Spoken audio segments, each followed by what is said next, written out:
दोस्तों, आज की इस वीडियो में हम बात करेंगे एक्ट्रेस मंदाकिनी के बारे में। मंदाकिनी एक बहुत ही खूबसूरत एक्ट्रेस जिसने पहली हिंदी फिल्म से ही बॉलीवुड में आग लगा दी, लेकिन धीरे धीरे जब असलियत सामने आई तो खुद ही फिल्मों से साइडलाइन होती चली गई।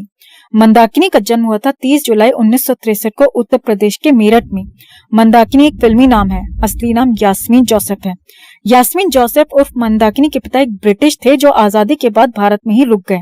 मंदाकिनी की मां एक मुस्लिम थी। मंदाकिनी ने 12th क्लास तक की पढ़ाई की है। उसके बाद मंदाकिनी ने फिल्मों में ट्राई करना शुरू कर दिया।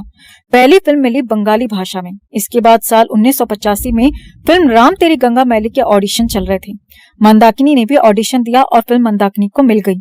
राम तेरी गंगा मैली उस साल की सबसे बड़ी हिट मूवी होने के साथ साथ सबसे ज्यादा विवादित मूवी भी बनी, क्योंकि मंदाकिनी ने इस फिल्म में काफी ज्यादा बोल्ड सीन्स दिए थे। सीन्स इतने ज्यादा बोल्ड थे कि शायद अगर वो सीन आज की डेट में शूट किए जाते तो उन पर आज के समय में भी विवाद होता। विवाद ना भी होता तो आज के समय में भी चर्चा जरूर होती। फिल्म में लीड रोल में थी मंदाकिनी और उसके साथ था राज कपूर का छोटा बेटा राजीव कपूर, जिसकी ये डेब्यू मूवी थी। फिल्म सुपरहिट साबित होती है और मंदाकिनी की गाड़ी फिल्मों में चल निकलती है। मंदाकिनी अति महत्वाकांक्षी लड़की थी। वो जल्दी से जल्दी सफलता की सीढ़ियां चढ़ना चाहती थी और इसके लिए वो किसी भी हद तक जा सकती थी। राम तेरी गंगा मैली फिल्म 1985 में आई थी। उस समय तक दाऊद भारत में ही था और पूरी तरह से इंडस्ट्री पर अपना कब्जा जमा चुका था।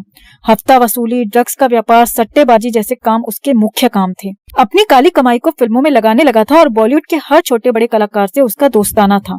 आए दिन बॉलीवुड के लिए अपनी तरफ से पार्टीज करता था, जिसमें हर बड़े से बड़ा कलाकार यहाँ पर हाजिरी लगाता था। जैसे ही राम तेरी गंगा मैली फिल्म हिट हुई तो चारों तरफ मंदाकिनी की चर्चा होने लगती है।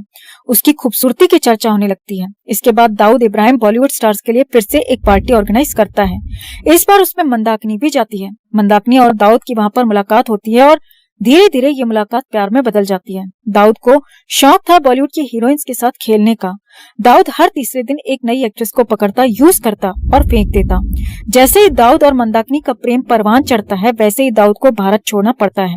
साल 1986 में दाऊद पर एक मर्डर का आरोप लगता है और वो कुछ बड़े नेताओं की मदद से भारत से दुबई भाग जाता है। इसके बाद मंदाकिनी हर 2-3 महीने में दुबई जाने लगती है। कहा यह जाता था कि मंदाकिनी वहां पर मॉडलिंग से रिलेटेड कामों के लिए जाती है, लेकिन उसी दौरान मंदाकिनी और दाऊद का एक फोटोग्राफ मीडिया में वायरल हो जाता है, जिसमें मंदाकिनी दाऊद के साथ क्रिकेट स्टेडियम में मैच देख रही थी, जो कि दुबई का एक फोटो था।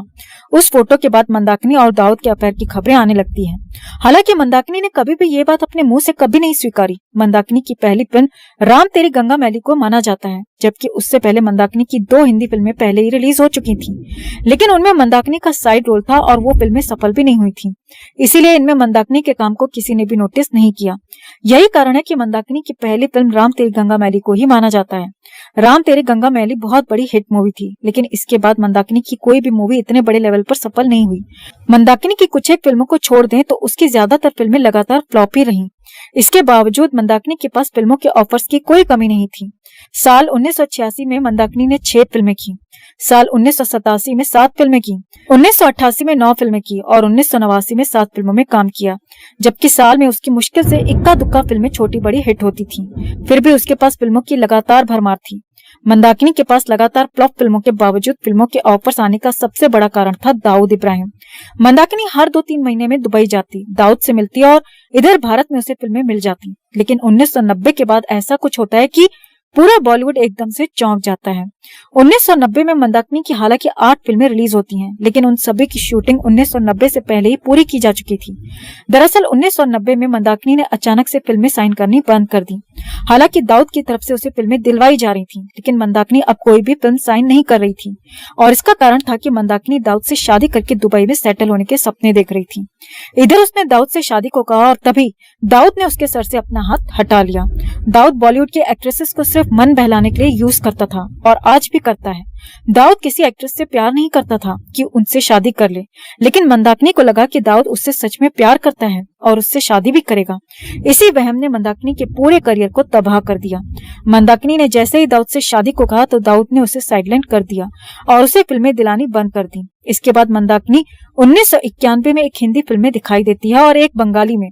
1991 के बाद 1992 में एक हिंदी फिल्म। उसके 4 साल बाद आखिरी बार साल 1996 में एक फिल्म में दिखाई दी, यानी साल 1990 तक, जहां मंदाकिनी हर साल 8-9 फिल्में कर रही थी। वहीं दाऊद का हाथ मंदाकिनी के सर से जैसे ही हटता है, मंदाकिनी बॉलीवुड से एकदम से गायब सी हो जाती है, क्योंकि मंदाकिनी की एक्टिंग में इतना दम नहीं था कि वो अपने दम पर फिल्में ले पाती। उसे जितनी भी फिल्में मिलती थी वो सारी फिल्में दाऊद के इशारे पर मिलती थी। हालांकि कुछ रिपोर्ट्स में ये भी कहा जाता है कि दाऊद ने मंदाकिनी से शादी कर ली थी और यही कारण था कि दाऊद मंदाकिनी के लिए इतना ज्यादा पॉजिटिव था कि मंदाकिनी को फिल्मों में कास्ट करने के लिए दाऊद बॉलीवुड के फिल्म मेकर्स को खुलेआम धमकी देता था और मंदाकिनी को फिल्में दिलवाता था। दाऊद 1986 में ही भारत से भाग गया था दुबई के लिए और दुबई में रहने लगा था और उसी से मिलने मंदाकिनी हर 2-3 महीने के बाद दुबई जाती थी। लेकिन साल 1990 में दोनों के बीच किसी बात को लेकर विवाद हो जाता है।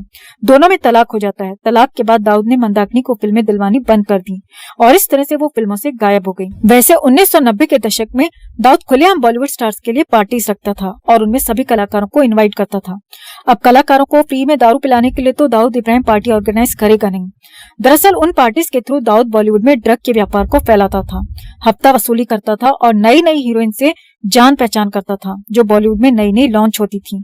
उन्हीं पार्टीज में जो उसे पसंद आती थी वो उसके साथ जी भर के मस्ती करता था और मन भरने पर उन्हें साइडलाइन कर देता था।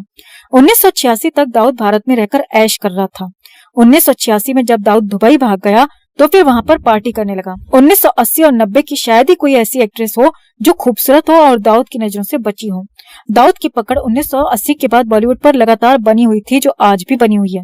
वो अपने इशारे पर इस पूरे बॉलीवुड को तभी से नचाता हुआ आ रहा है। खैर, वापस आते हैं मंदाकिनी पर। मंदाकिनी और दाऊद का ब्रेकअप या तलाक हुआ 1990 के शुरुआती महीने में और 1990 खत्म होते होते मंदाकिनी ने दूसरी शादी कर ली।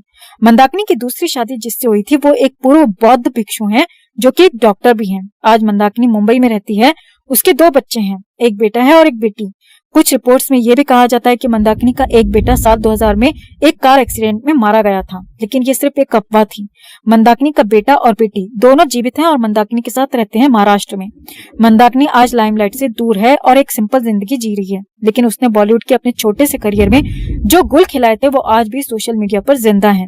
वैसे तो मंदाकिनी का 1996 के बाद बॉलीवुड से शायद ही कोई रिश्ता रहा हो, लेकिन वो आज भी बॉलीवुड में अपने दोस्तों से मिलती रहती है। ये बात उसने खुद एक इंटरव्यू में कही थी जो कि साल 2005 में हुआ था।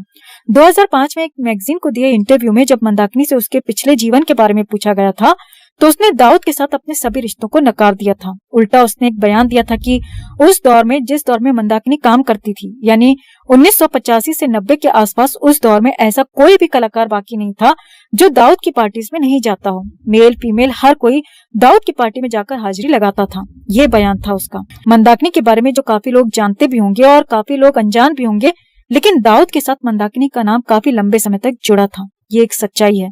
मंदाकिनी और दाऊद के रिश्ते की सच्चाई पर आपका क्या कहना है? कमेंट में आप भी अपनी बात, अपनी राय जरूर रखें। वीडियो को लाइक और शेयर कर अपना प्यार और सपोर्ट भी जरूर दिखाएं।